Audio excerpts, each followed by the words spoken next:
Alhamdulillah limpah dan rahmat dari hadiran yang maha kuasa Gubernur Aceh Tahe Kadroan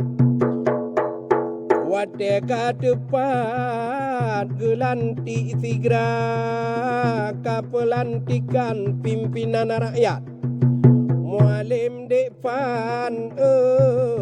yang man kuasa oleh Mendagri Sumpah Mehat ramai pejabat saksi di lingkar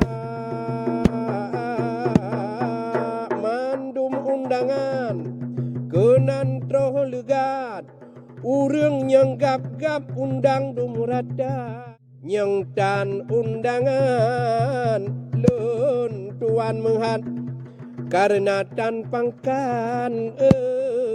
rakyat biasa kapelantikan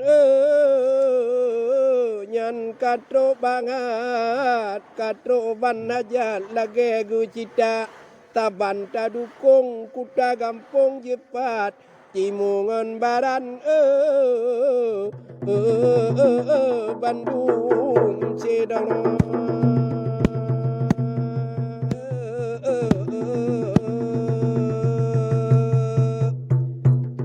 hana leblah no awa adrawa muhat dah de happy pakat musa hotuma bele mucrebre musa butabe pakat Aceh nyo muhat saban tak jaga kino gubernur pemimpin rakyat saban aku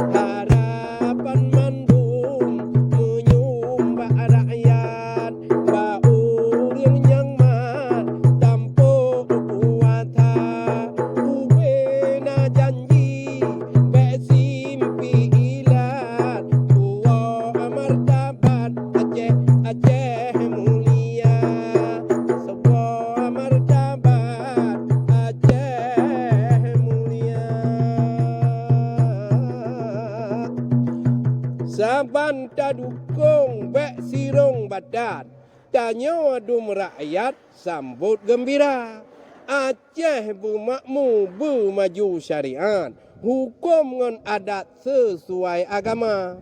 tanyo amu doa nang grogeman tubuh bersehat tabe tiap masa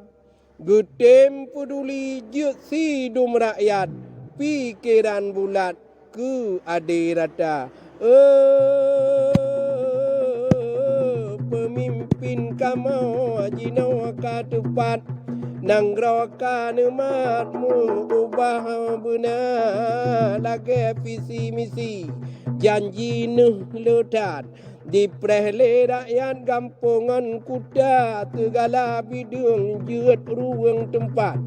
berhati pegat Bekna kendala kamu doa na lam jusan Aceh nyoman makmur senia betapa pegah tak apa pendapat betapa